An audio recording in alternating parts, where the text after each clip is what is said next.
Welcome to Her Lights, your home for women's sports coverage. I'm your host, Erin Foley, a stand-up comic, TV writer, and most important, an obsessed sports fan.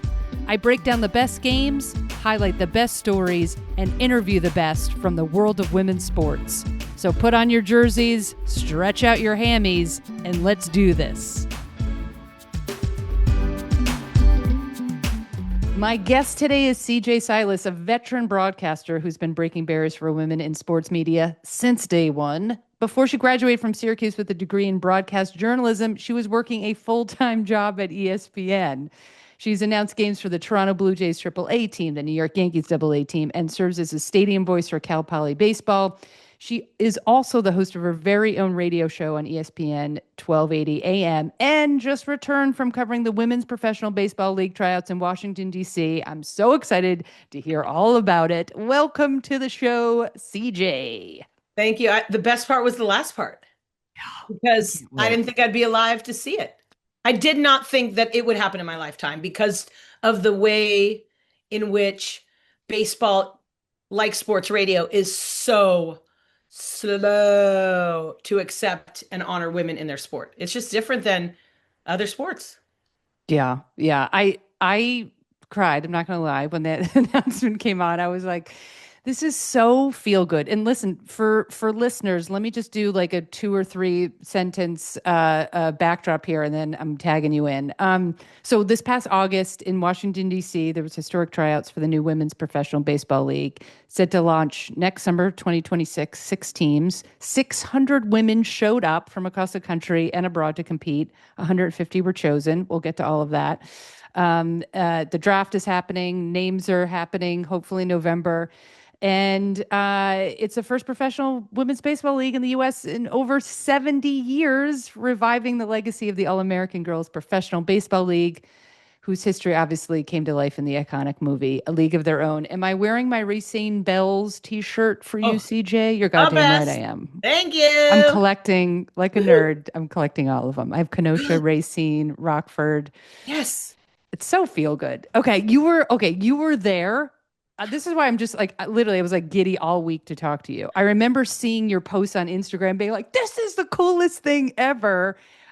So let's just start from the top here. How did you get involved? This is so crazy. You're not going to believe this. So when Justine Siegel and Keith Stein announced the WPBL right around Halloween, it was like a year ago, I DM'd Justine and I said, hey, will you come on my show? That's literally how I got involved. I'm like, hey, I have this radio show. I'm a baseball announcer.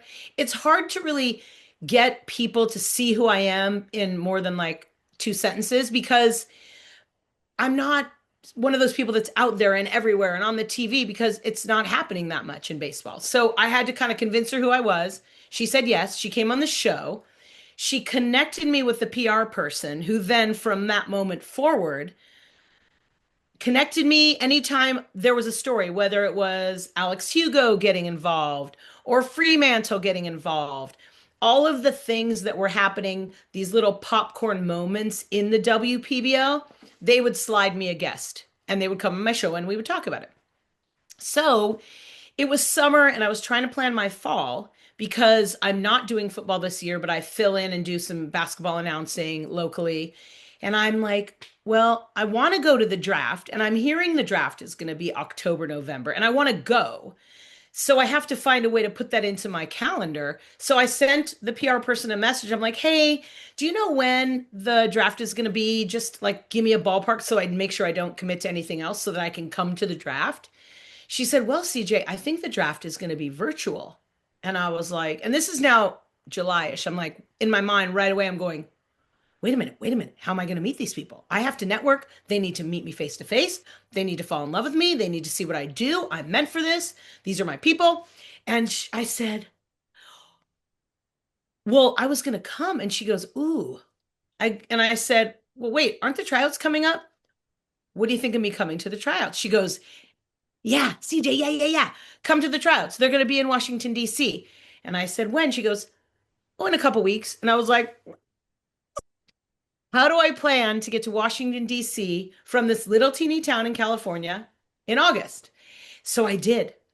And I sent Justine a message I called her and she always gets back to me, but she's busy. So if she can't call me back, she'll text me, CJ, I see your message. I'll get to you. It's crazy. I can only imagine what it's like behind the scenes right now for the planning of all this. So I just said, Justine, I'm coming. No matter what, I was buying a ticket. It didn't matter. Do you need me to announce the scrimmages? And she was like, oh, well, probably in her mind going, oh, I didn't realize I might need an announcer for the scrimmages because she's trying to get places to practice, hotels, players, manager. She's trying to get everything. She probably didn't even think about an announcer. So she didn't answer me for 2 weeks. I bought my ticket. I confirmed places to stay. I have family out there. My best friends from Syracuse live right on Capitol Hill. I'm like, I'm going to do this on my own dime, but I'm going to make it work. And the week of the tryouts, I had called her and she hadn't called me back. I just texted her. I go, I know you're really busy, Justine, but I sent you a message. I've got my ticket. I'm coming. Do you need me?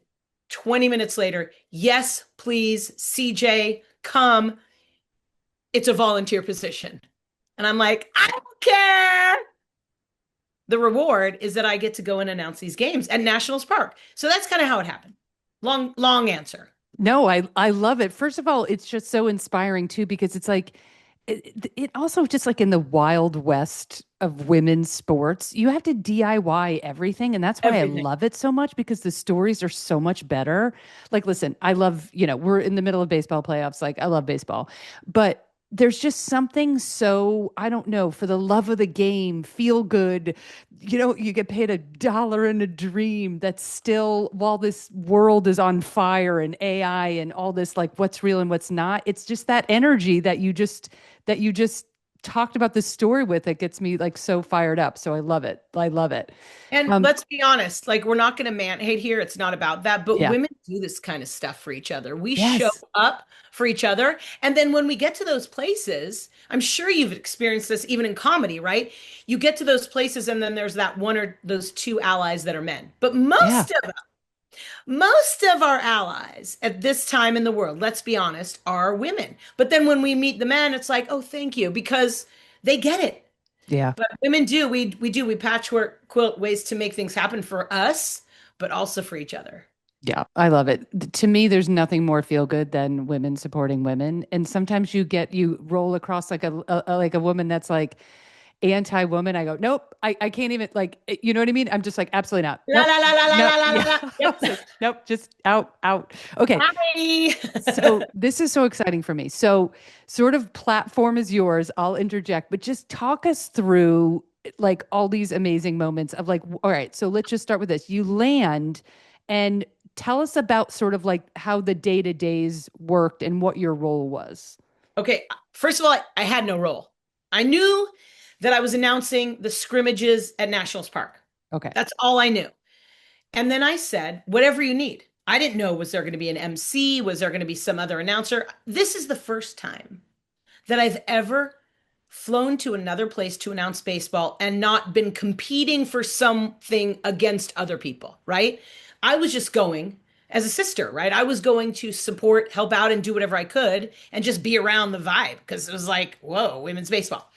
So I flew in a day early. Coincidentally, there was a Dodger game or something, so my show wasn't on that week, which gave me this beautiful extra day to travel so that I could get to the East Coast. And my aunt, who is one of my most favorite people in the world, was turning 85. And I never go in summer to Washington, D.C., Maryland. The weather's the worst. I always go in the fall, it's the best, or the spring. So I went a day early, spent some family time, and by bedtime on Thursday night, day before it was all starting, I didn't know where to go or anything. I had a media credential, I knew that. And I knew that I was invited to this red carpet VIP dignitary dinner on Friday night at the Omni Hotel. That's all I knew. So before I went to bed on Thursday night, I sent an email to the woman who's been helping me. I go, hey, let me know where you want me to be tomorrow. I'm yours. Woke up the next morning, nothing. Went on my run, had coffee with my aunt. I'm like, this is happening today. What do I do? So I packed up my stuff, like my parasol. No, I'm just kidding. My baseball hat, because I knew it was going to be hot, and snacks. And I got into this rent-a-car and I drove to the Washington Nationals Youth Academy, which were from where I was like an hour and a half each way. I didn't care. I was staying with my loved ones and I was just gonna do whatever I needed to do. I took stuff to wear that night. Like I wasn't sure. I just put everything in the car. I drive to the facility and I park my car and I see a line of people getting into the entrance. And I walk up and I realize I'm going to get emotional, Erin. I'm just saying. I realize Please. I cry every podcast. this is a line of baseball players going into baseball fields and they're women. Women, hundreds of women lined up with all their equipment, everything from 10 countries lined up all around the parking lot to get in for the first 2 days, which was really the days where the people that came that the league didn't know anything about. Like, you know who the USA baseball players are. You know who Team Canada is, Team Korea. You knew who was coming of the elites. But remember, baseball in the World Cup's only been around for 20 years. So it's Yeah. not like, they don't know that many. And there's no high school girls baseball teams. There's not one college girls baseball team. There's some club teams, but very few, less than 10. I walk up and right away I was like, oh gosh, I am not going to be able to hold it together.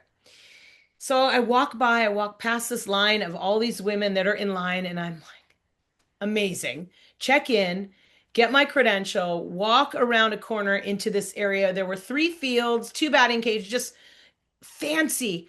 It's a new facility because when the Washington Nationals became the Nationals and they came from Montreal, this was part of the agreement that they would also build a youth training facility with standard fields and everything. So I walk in and I'm like, okay, so I don't know what anyone looks like, right? Because I've just been on the phone with people. I see Justine. She's at the concession stand and I see her and I can see this vibe around her that of overwhelm.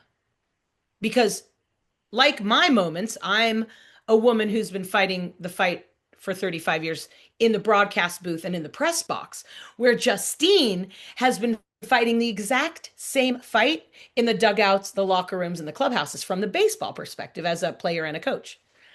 So we vibe already, but I've never talked to her and she's super shy. Like I knew that. I walk up to her, I'm like, hey, Justine, I'm CJ. She goes, hey. I don't think she was just like, she wasn't rude, but she was just like, it'd only been open an hour. So it was the first day. So I'm sure she was just like the same, like, there are women from 17 years old to Wow. like 50 that come from 600 plus on their own dime, bringing their own equipment. I mean, they could have not played baseball in 10 years, but this opportunity to be a part of it. So that was kind of how I landed at the facility. And then I walked around and I hear someone go, CJ. And I'm like, okay, how do these people know what I look like? Like, this is weird. And it was Keith Stein, the owner of the Canadian men's national team. And he's the lawyer who's Justine's partner. She's the baseball person. He's the money guy. But I mean, he's a baseball guy too. But I mean, she's the one that's. And I went up to him and I'm like, this is amazing. And he said, I'll see you at the dinner tonight. I'm like, yeah. He goes, oh, okay, cool, cool, cool. And Natalie, who's the PR person, said, oh, can you MC that? I'm like, uh, sure. Yeah. Oh my God. So I look at Keith and I go, hey, if you could just email me a script by like, I don't know, an hour before, just so I can look at it. He goes, this is Erin. This is unbelievable. CJ, you don't need a script. I've heard your podcast. I've listened to your show. You'll be fine. Oh my God. Dear God, I would be losing my mind. A man in baseball looking at me and with heart and truth and generous, real feeling. You don't need a script. Basically, you're that good. I'm like, who are you? And I'm like, okay, thanks. What? No script? Dignitaries? Red carpet? I got to go write a script. Like, there's no script. So that was the first day. And then we had the dinner that night.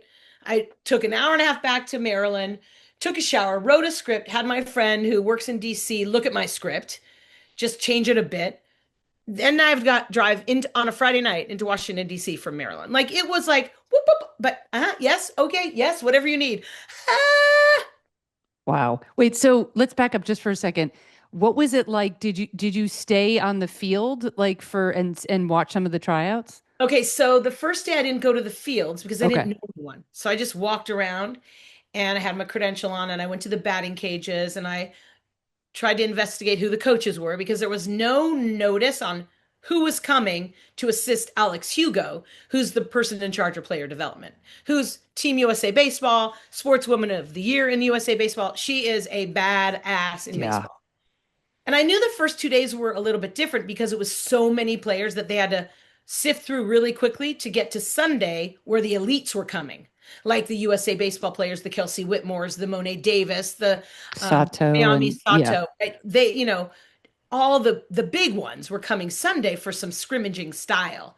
So the first 2 days were like, let's get through everyone. And some of those women came from all over the world and had like 2 hours on the field, and that was it. So they Wow. had like a quick, and they got in the batting cage for a minute. The pitchers got on the mound in the bullpen for a minute. They did a couple stealing and base running drills, but they literally had like 2 hours to show what they had. It was quick, Wow. those first 2 days. It was amazing. And then so I just walked around. I took video. I felt it. I bumped into a lot of other volunteers because that's what I was. And most people were 40 or over, women.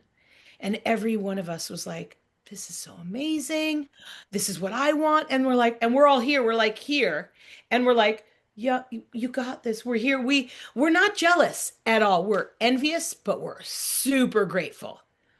I mean, like deep down to the core in every neuron and cell in our body. So grateful that we're alive to see this. Yeah, and Justine Siegel, I mean, I remember reading about her like, I don't know, 15, 20 years ago. I mean, Yes, her 20. whole yeah, Yes. her whole career has like built up to this moment. Listeners, she's and CJ, you can chime in like, she really is the face of promoting women's baseball. I feel like she has put women's baseball just to have this opportunity for women to play baseball. There's no better ambassador. I mean, she's it. She She's yeah. it's her whole purpose. Yeah. She spent the last 23 years with Baseball for All, but also the reason you remember her is she's the first woman to ever pitch batting practice to a major league team in Cleveland. She was the first woman to be a coach for professional baseball. She is incredible with the way she has created this community in Baseball for All. And then she was a big part of the movie See Her Be Her with Gene Fruth, the photographer that directed this incredible documentary that just is a mind blower, whether you like baseball or not. She was on the show a couple months ago. Yeah, she was Gene, fantastic. Yeah. Yeah. she's been on my show too. She's just so passionate. Yeah. So yeah, so all right, so the first 2 days you're kind of weeding out, anybody that aren't elites. And the banquet on Friday night, how did that go with you flying by the seat of your pantalones? Okay, so I'm in radio, just so you know. So I don't have a lot of very fancy clothes, right?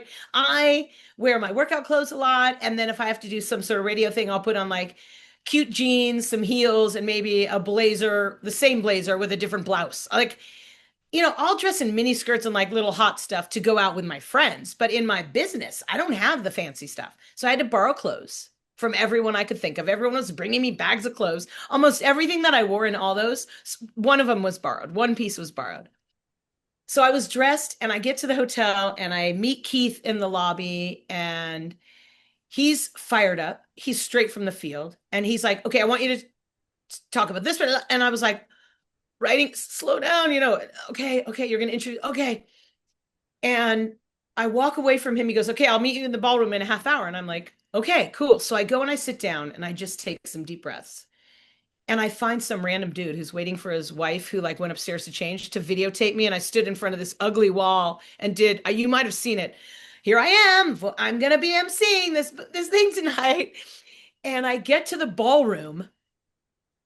Every single person is still wearing their clothes from the field. It was like hundreds of awesome dirty baseball players and dirty coaches and parents and allies. And I'm in this outfit and I'm just like, I pull aside, I call my mom on the West Coast. I'm like, Mom, I don't have anything else. I mean, the clothes I was wearing during the day at the field, they're back at Auntie Audrey's. What am I going to do? She goes, It's always better to be overdressed than underdressed. Okay, mom. So, Absolutely. yeah. So I go into the event and I'm just like, and I'm introducing Justine. Now, remember, we had that one moment at concessions that was not deep or anything. So I've got a second chance, right? To just like bro up with Justine. She's standing there and she's like, I hate speaking in front of people. When is this going to start? And I'm going to introduce her. And I'm just standing next to her. I'm like, CJ, this is one of your chances to just like get her to like you and see who you are. So I go, hey, Justine, I know we're waiting. She goes, what are we waiting for? And I said, Keith, something about a microphone. And I'm holding the microphone. I'm like, what other microphone? She goes, what other microphone? I go, I don't know. So I said, but Justine, I just want you to know the gift you have given me by saying yes to allow me to come here, to trust me with the microphone and know that I am what you need. And she goes, CJ, why are you thanking me? You came all the way here from California. You paid for everything on your own. We need to be thanking you. Sweet. I'm in. Okay, cool, cool. So I'm like, oh, I think we broke the ice, right? Like she'd seen the first day of tryouts. She probably had a little time to breathe. And I was like, okay, she gets me. We're good. We're sisters. So we're waiting for this microphone. And finally, this random dude comes over and like clips the microphone on me and clips the microphone on Justine. And I go, what's this? He goes, oh, it's the documentary. Oh, you're filming a doc. Oh, yeah, we're doing a docuseries. Like, okay. That's Guess so I'm gonna be women's part of. sports. Nobody even knows there's a docuseries going on. So I'm not Well, I remotely think Justine surprised. probably does, right? But I Yeah. don't know because I'm not on all the emails. I'm just some random baseball announcer that kind of pushed her way to come to this event. I mean, some of them know me because a few of them have been on my show. Gene Fruth, Justine, Alex Hugo's been on twice. Kelsey Whitner's been on. So it's not like Yeah. some creeper, but I wasn't one of the crew. I wasn't on all the emails. So I do the speech. I introduce Justine. I introduce Keith. I introduce, I think it was Amanda Gentiloni. Investor. Yeah, she's an Right. outfield. She's amazing. She's on the Yeah. US team, and she spoke. She's eloquent and so fun. I was so glad to spend the week time with her a little bit. And then it was over, and so many of the players came up to me or their parents because when I spoke, I talked about when you look around the room and you see people my age here that don't have equipment, we want it to be you. And we are here to support you, hold you up, see you rise, and let you shine. We are here. You are doing it, and we are here to be here for you in celebration and grace. So now people have heard me speak. So now we get to Saturday. Do you want to keep going to Saturday? Absolutely. I wanted the pardon the pun, the play by play. I'm a storyteller. My mom's the same. So the next day was another one of those kind of random days with people that they didn't really know, but as long as you registered, everyone was welcome. Everyone, as long as you were going to be 18 in 2026. So there were some 17-year-olds there. Oh, wait, let me just interject one Yeah, second. Were there like cuts at the end of each each day. day? Okay. Okay. So Friday night, the coaches were not at the dinner. They had pizza in a room where they were cutting.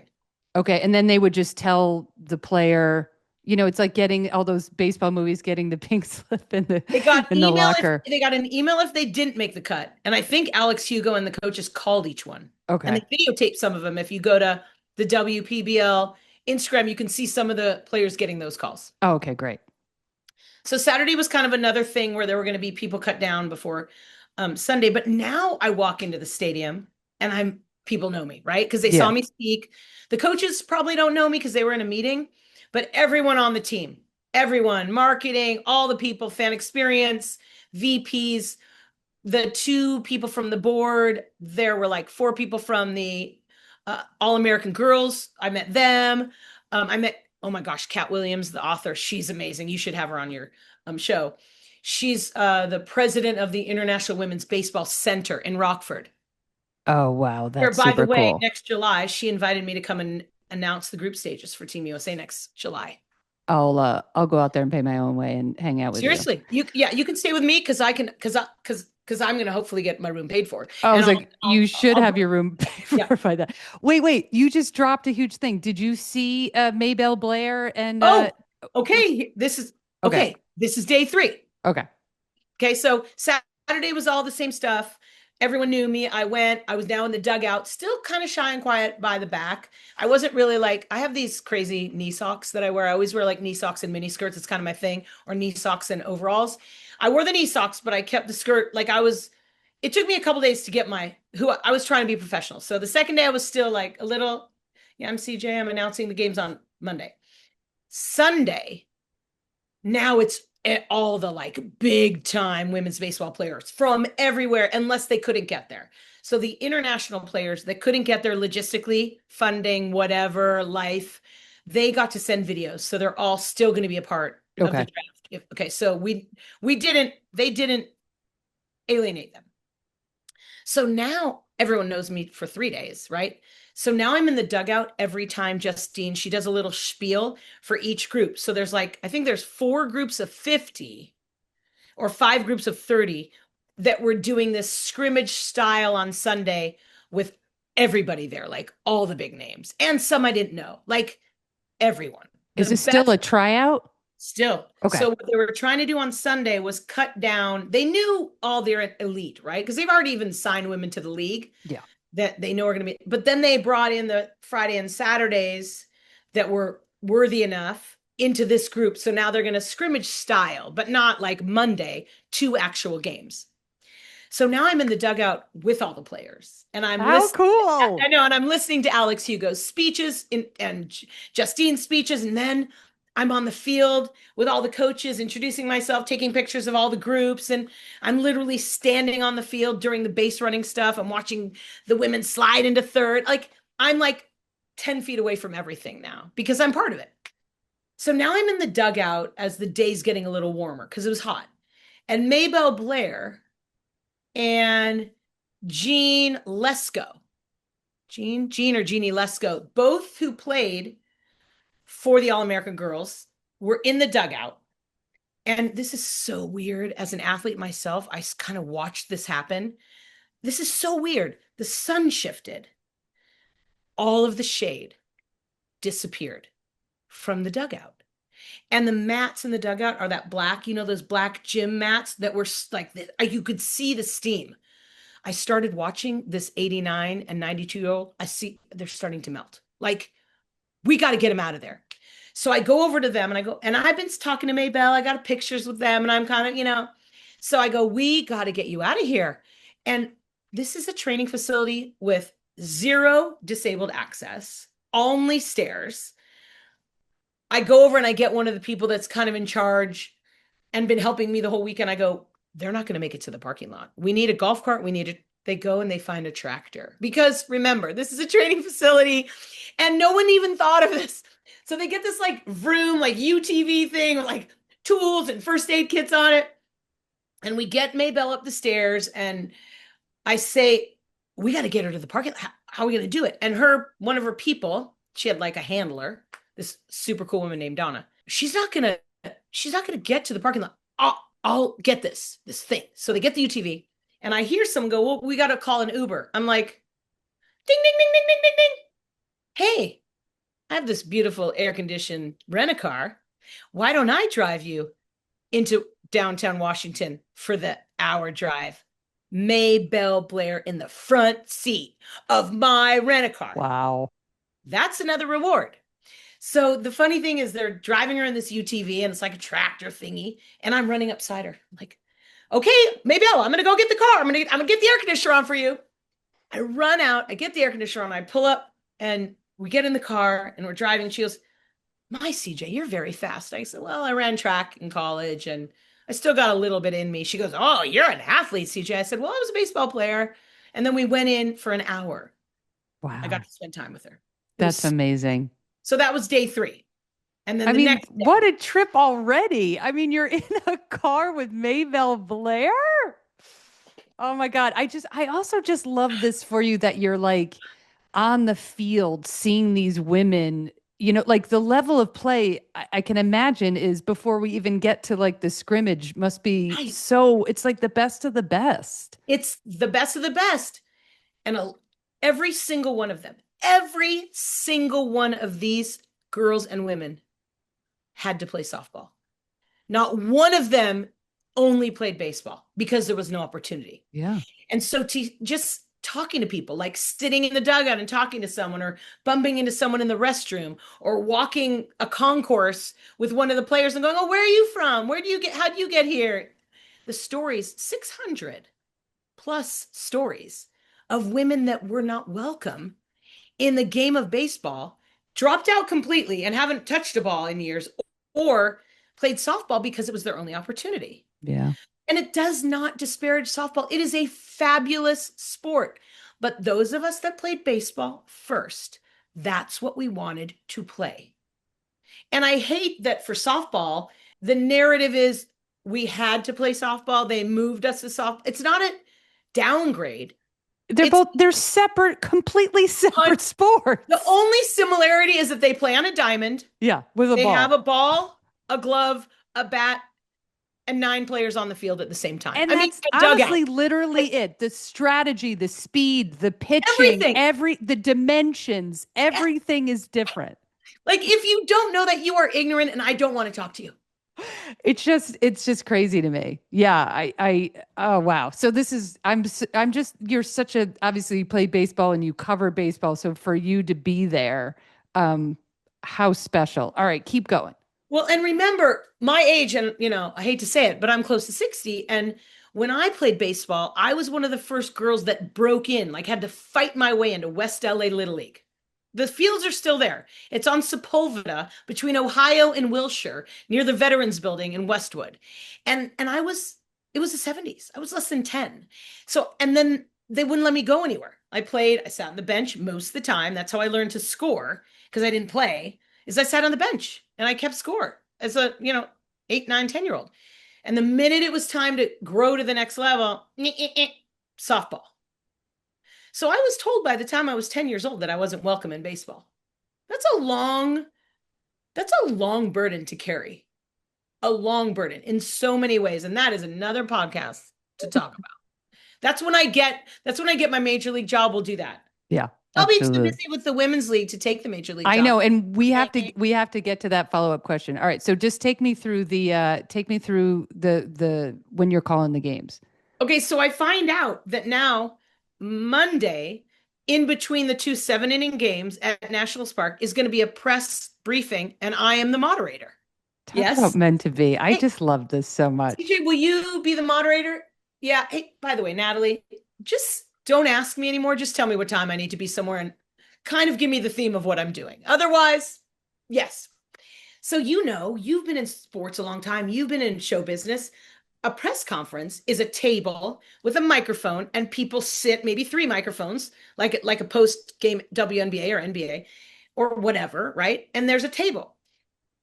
Well, they wanted to do it different. So they had director's chairs with all of the people and no microphones. 1 microphone that I was going to hold. I'm like, okay, so we're going to have to do this differently. So they tell me this they ask, and I go, yes. So I went home after that 3rd day, and now I need to research all these people that are going to be on this panel. Like, I know a little bit about them, but kind of the way people look at me in my career as a sports talk show host is CJ's always prepared for 8 hours, even though her show might only be 1. Or when I did a 5-hour ESPN show, I still prepared for 8. You just got to be ready. So I was like, I got to prepare all these questions. So I go home. My friends in DC are like, let's go out to dinner. I'm like, no, I got to be there at 8 tomorrow morning with sunshine on my face. And I got to be ready to moderate this press conference and announce these 2 games.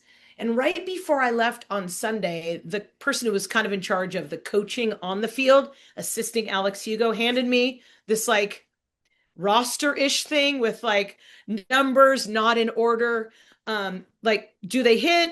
Left-handed pitch? Are they switch hitters? Their age and like their height and weight. Like, I know high schools like normal rosters, high school, junior college, college. I'm just used to that, right? Yeah. She gives it to me. She goes, it's going to change. I'll let you know tomorrow who's playing. And I'm like, Oh my God. okay, so thanks ish. So I have no rosters. I go home, I prepare for everything. I get to the stadium and I like looking for the press elevator to get to the press box. And the woman who's in charge of game day events, who I think is wonderful, not sure she's ever done live baseball before, really good, comes up to me. Hey, did you get a run of show? And I'm like, that sounds so Hollywood, but Run of no. show for a baseball game. That's amazing. So I go, no. She goes, we emailed it to you. I go, I didn't get anything. She goes, okay, well, Matt will print one up and he'll find you, but here's your microphone. And I go, okay, cool. Where's the press elevator? Oh, no, we're not using the press box. You'll be on the field. No, no. What? I'm sorry. I've done a lot of things, but I've never announced a baseball game from on the field with a microphone and no rosters and no run of show. I'm like, okay, I went to the bathroom. I literally looked in the mirror and I go, Carolyn Joe Silas, you put your big girl panties on. You take everything you've ever learned in your entire life and you go out there and you kick fucking ass in this doubleheader. And I go down to the field and I'm like, this is so crazy. And they said, CJ, start. I'm like, okay, what's the pre-show plan? Do you have a script? Nope. But we got to start right now. We have 2 games and we got the press conference. Oh my CJ, God. start. So I just dig as deep as I can into every crevice of my body, to all the baseball I've ever done in my life, from Little League to Summer League to like everything, soccer, baseball, football, everything I've ever done. And I just, okay, I better welcome everyone to the stadium. So I welcome everyone to the stadium. And I just said to myself, speak from your heart. What are you experiencing right now? What does it feel like? And tell them. So I said, there were probably like 1,000 people there. It was 9 o'clock game. But I just said, just for a minute, let's all just look around at what we're doing here. We are at the first. There will never be another day like this. There will never be another inaugural WPBL tryout at Washington Nationals Park with the best players from around the world. It will never be free.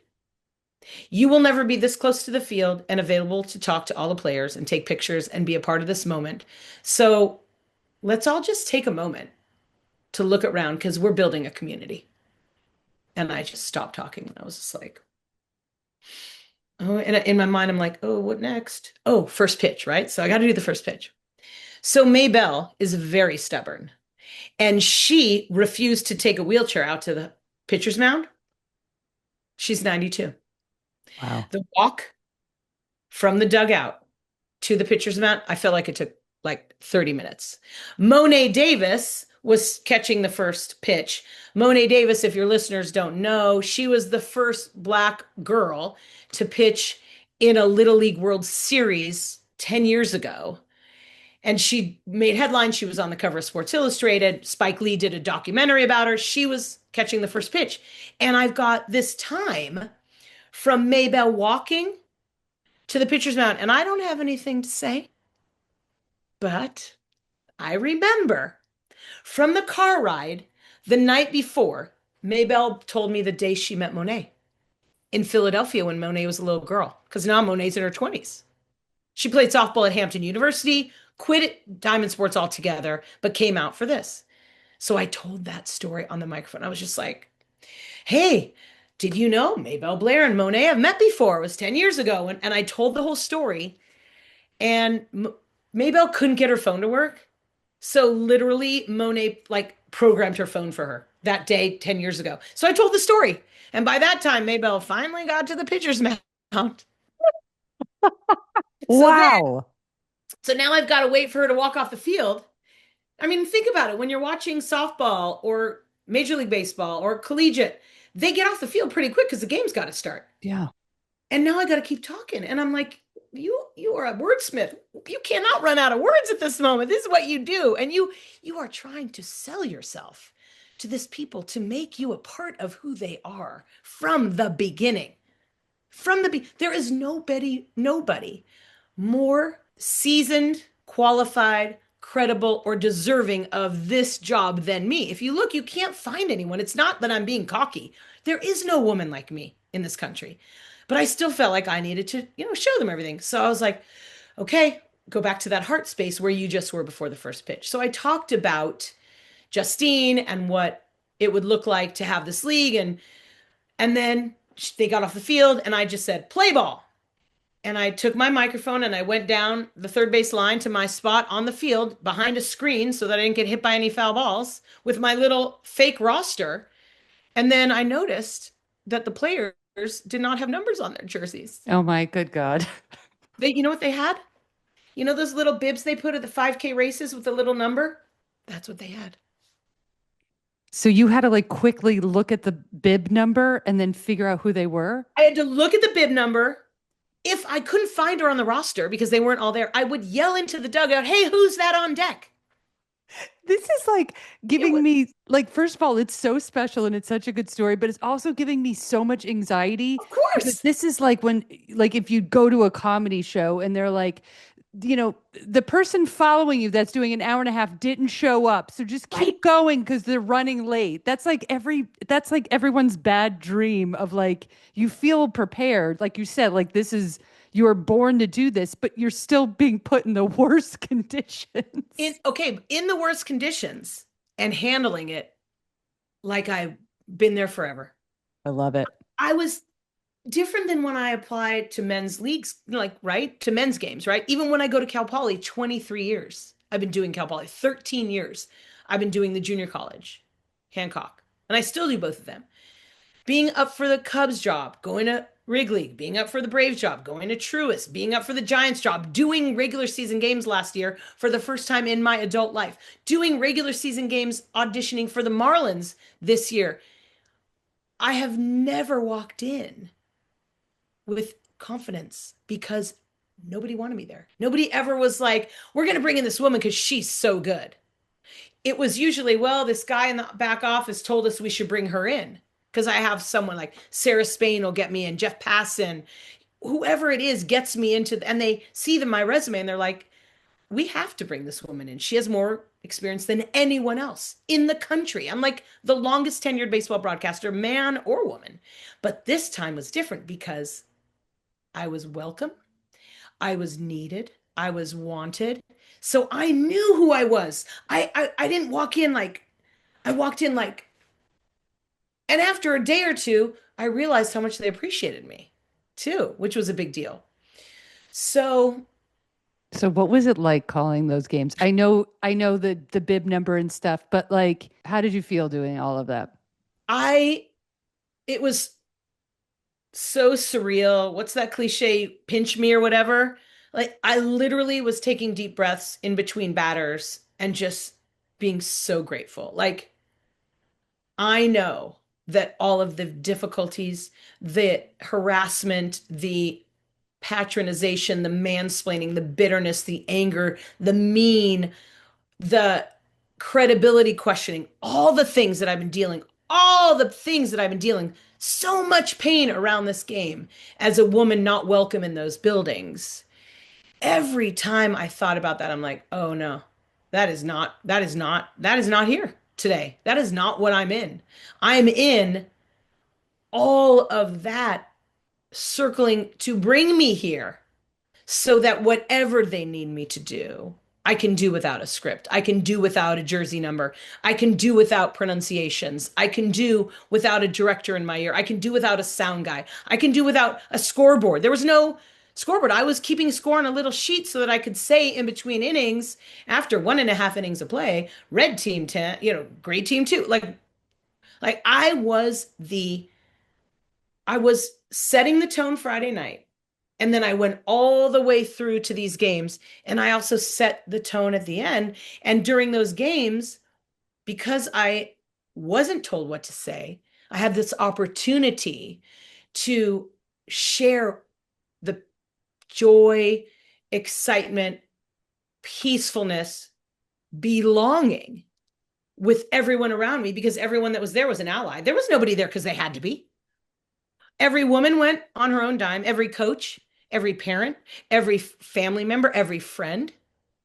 So to be in a group and a room, bigger than a room, a stadium full of people that believed was nothing like I've ever felt in my entire life. Well, thank you so much. I'm just sitting here just so happy that you got that experience. And I think it's not only just a celebration of the Women's Professional Baseball League, but just like your story in particular of just there's so many amazing like lessons to learn of just like do it, just get on the plane, say yes, volunteer, whatever it takes, and look at that experience you had by just saying yes, by just doing it without knowing how you're going to land, where you're going to land, Yeah. what's going to happen. It's really inspiring, and I'm just so happy for you that you got that experience. And that's it for today's episode of Herlights. If you're loving the show, as you should, do me a huge favor. Wherever you listen, rate, review, and subscribe. It's super important. It really helps me grow the podcast and get more people discovering how amazing women's sports are. Leave a 5-star rating and drop a fun review. I will pick my favorites and read them on air, which I love to do. And listen, if you've got a story, an athlete, or a game I should know about, shoot me an email at erin@herlights.com. I'd love to hear from you. Fans, friends, family, have the best week of your life.